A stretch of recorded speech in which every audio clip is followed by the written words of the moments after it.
What's up, everybody, and welcome to my NXT review. A lot of things going on in the show tonight as the build to War Games continues and whatnot. A lot of big things happening on this show tonight, especially for NXT. What do we have in the next few weeks, huh? A lot of stuff, okay?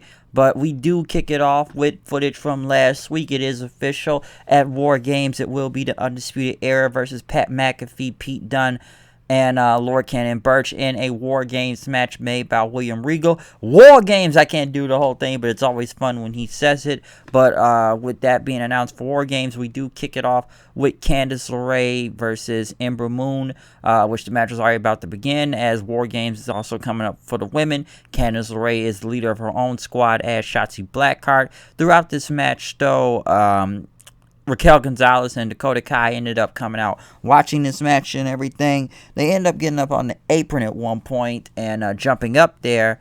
But next thing you know, Ember was kind of setting up for the Eclipse. Indy Hartwell came in, basically took the bullet for Candice LeRae as she knocked her out of the way. She hit the Eclipse onto Indy Hartwell. And then next thing you know, a super kick from Candice LeRae then, basically hitting the wicked stepsister then, beating Ember Moon. But as Ember Moon rolled out of the ring then, the heels were about to surround her.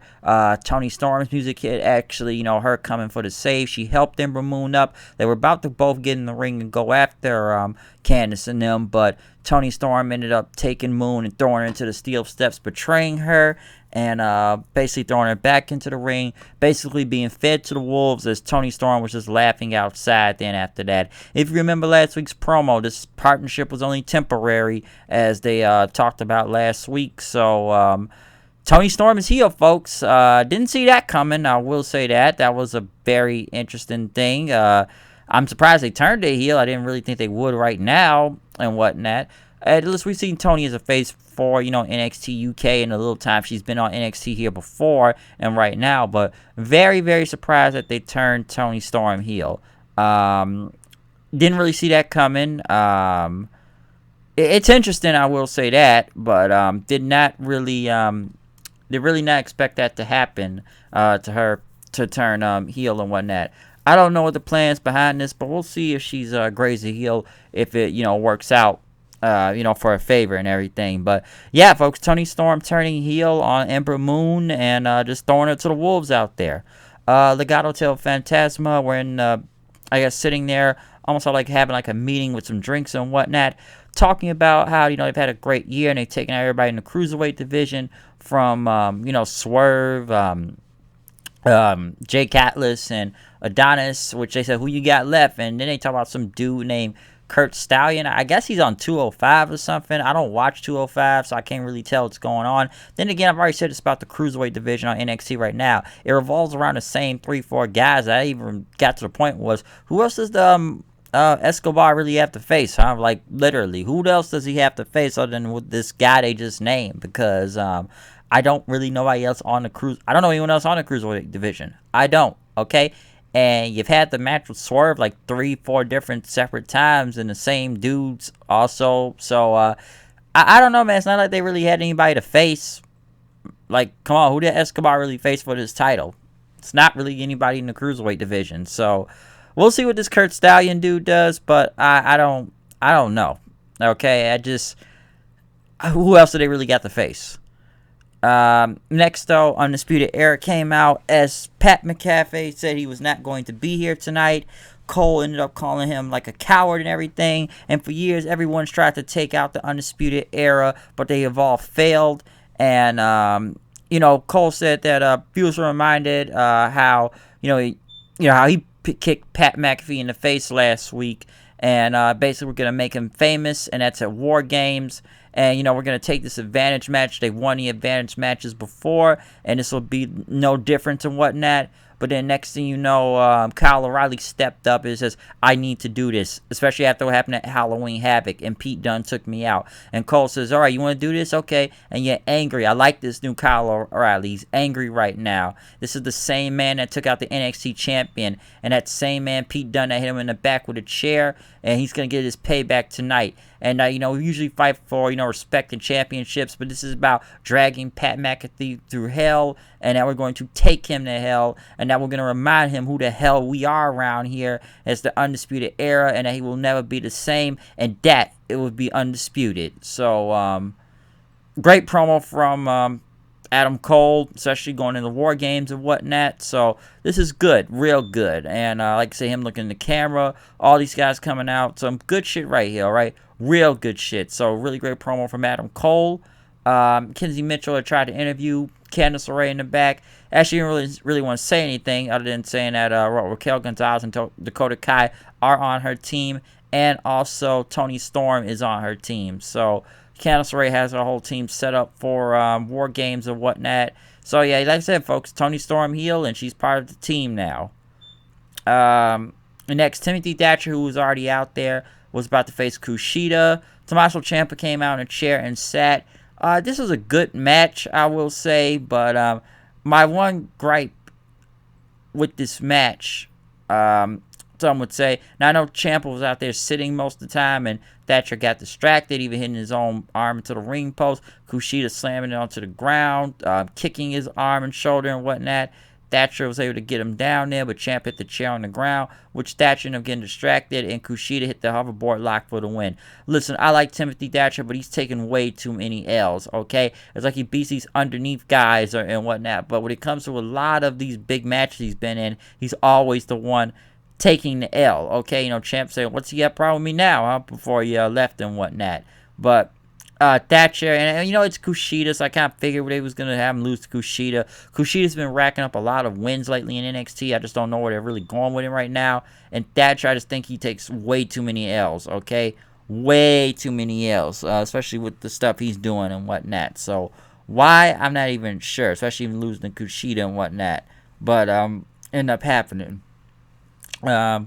Next, though, Kevin Owens is there for his talk show, the Kevin Owens Show, which I forgot to mention. Kevin Owens is on commentary throughout the entire night for NXT, which has been kind of up and down, if you ask me.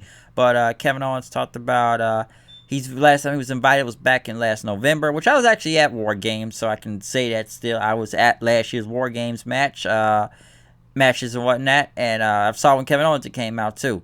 But Owens talked about Leon Ruff is his guest, and bring him on the show. He's inspired to give him tell his story, as Ruff talked about wanting to become a WWE star when he was 7 years old, and all of a sudden he's a champion now. And says put some footage on and whatnot. And Leon Ruff went on to talk about he's the champion, how he fumbled the belt when they showed him the footage and whatnot.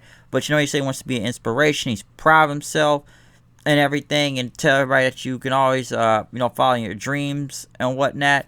But Kevin Owens was like, yeah, you kind of saying that a little bit too common. If you don't say some conviction, show some bass in your voice and whatnot, they'll look at you as weak and come after you immediately. So you got to show some fire. Which Leon Ruff started getting loud then, kicking the chair around. Says, yeah, all right, I beat Johnny Gargano twice. I am the NXT North American champion. But Kevin Owens says, why did you mention his name? You mention anybody's name, they're going to show up. And Owens like 3, 2, 1. But he was off cue by the end of it, so he didn't hit anything because he knew Gargano was going to come out and complain with his music on. And as he did come out, he said, if he was on Punk and everything, which he is not. And since he's not on Punk, he talked about Leon Ruff, and he's a child and everything.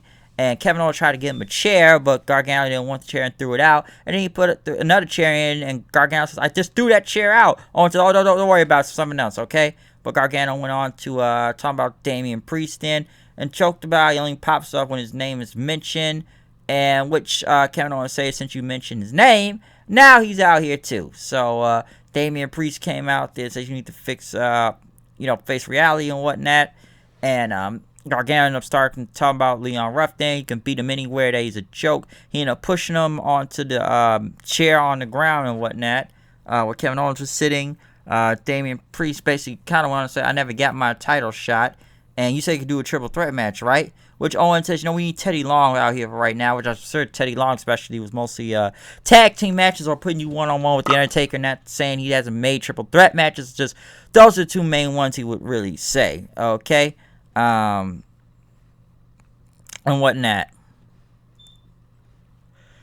But, Leon Ruff, though, well, not Leon Ruff, but William Regal basically came out making a triple threat match official, and he said play it after that, and they had the graphic for it. So, yeah, folks, it will be a triple threat for the North American Championship. So watch out with that. At least they're trying not to make Leon Ruff look like a punk out here, and they're trying to make him something out of all this. So I'll give them that. They went to Finn Balor, who was in a somewhat smoke room. Talking about he's been seen a few weeks and some people going to war in a few weeks. He doesn't know who wins or anything, but stop playing his kitty litter before basically saying, yeah, I work Wednesdays, okay? He works Wednesdays.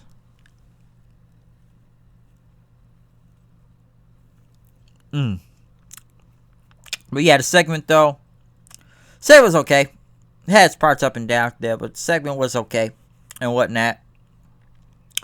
Cameron Grimes went against Jake Atlas, basically destroyed him. But then right after, Dexter Lumis comes out, and then he's got a bag in his hand as Grimes is running. He basically showed pictures and footage of him being scared in the past few weeks, and Lumis ended up dropping a strap out the bag, which Grimes didn't want to do it, which Regal made him do it. Then says, "Why'd you hate me so much?" It's Scooby-Doo or something to explain and whatnot. But Grimes found his own.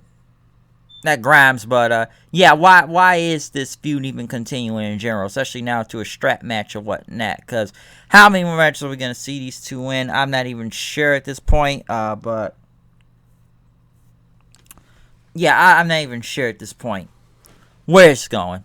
Okay, I don't know. This has gone on long enough. We did a blindfold match last week, so why are Grimes and Lumis now in a strap match? And we seen Lumis in a strap match before against Kyle O'Reilly, but why is this really even happening? Why we need a strap match? Think about that. I'm not even sure where it's going anymore, but apparently you need a strap match. Strap match. Yeah, strap match. But next you know, Rhea Ripley was in the ring cutting a promo. People been asking questions about where she's gonna go, where she's gonna be, what's going on and whatnot. And yes, she did hug Io Shirai, but that was out of respect. Doesn't like her or anything, but it was out of respect. And basically, it's not a send off or anything. But Candice LeRae came out saying you lost your title shot and everything. And between our losses and whatnot, Ripley's lost to Io. Basically said you cannot beat me and whatnot. But basically, Candice LeRae said I beat you to the punch, which they ended up carrying out a lifeless Io Shirai onto the ground before Ripley could charge at him. Gonzalez first. She had the advantage with the numbers game, got to her, and they ended up taking her out of the ring and whatnot. But one other thing to put in this also, I know they did another cinematic thing with that Boa and Sia Lee dude, who look like they haven't slept in almost months a week. Once again, they had some warehouse with some old dude. Like I said, this is some mafia triad type shit right here. And whoever's sitting there had this dark robe on and everything, almost looked like Taker and whatnot. But just dark robe, and where is that? I'm not even sure. Not even sure, but yeah, I don't know where this is going. Alright, I don't know, they bowed and got paint on their hands, so I don't know where if Sia Lee and Bo are going in this. Alright, I got no idea. But moving on from zombies and whatnot, Everrise was in the ring until next you know the return to Grizzled Young Veterans came in from NXT UK, saying they are back and they are taking over. So yes, James Drake and Zach Gibson are back in NXT, folks. They are back.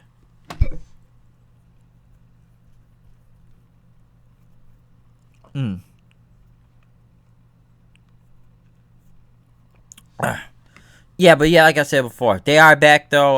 Everrise just got taken out by the Grizzled Young Veterans. They really need the tag teams, really do. Okay, really need the tag teams right now, because not looking good when it comes to the tag vision and whatnot. Next. Well, like I said, Candice LeRae, somewhere in the parking lot, talking about war games and whatnot, as Gargano talked about he's going to win the title back, as Ghostface was still sitting in the back waiting as they left. In the main event, though, which I would say arguably the best match out of the entire night, very brutal, a slugfest, a brawl, just guys beating the hell out of each other. Really great stuff between Kyle O'Reilly and Pete Dunne. This was insane. All right, this was insanity out there, from going through the ladder, just several stuff, pulling each other's arms in and whatnot, getting onto the ladder, kicking each other off the ladder. Several just giant bumps. All right, giant.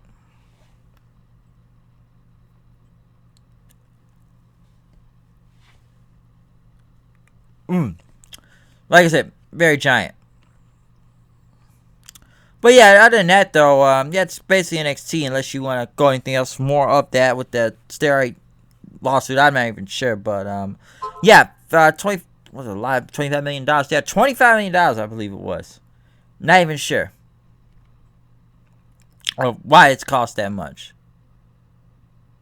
Wow, I not even know what I'm talking about at this point because of that last yawning and whatnot.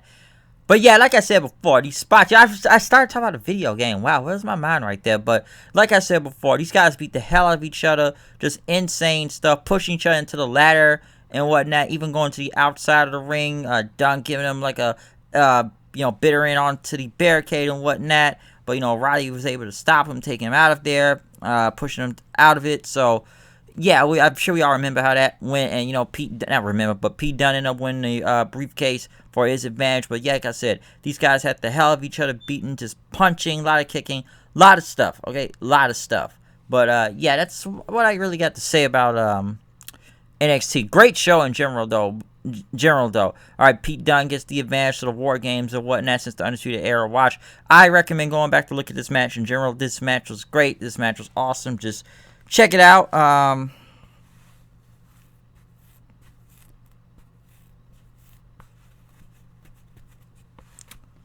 Yeah, that's basically what go on from there and whatnot. So, yeah, other than that, though, that's my review of NXT. Follow me on Twitter at HoodKnight890. Tell me what you think about this show in general, especially leading up to the War Games and whatnot. What do you think the build has been good or bad on that? Please tell me what you think about War Games, okay? A lot of stuff going on that show. A lot of stuff.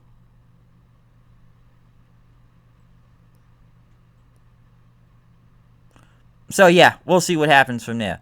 Other than that, comment, subscribe, tell me what you think about the show. Correct me if I got anything wrong about NXT tonight. Really great stuff, okay? Really, really great stuff, especially the main event itself, all right? Other than that, out of here. Peace.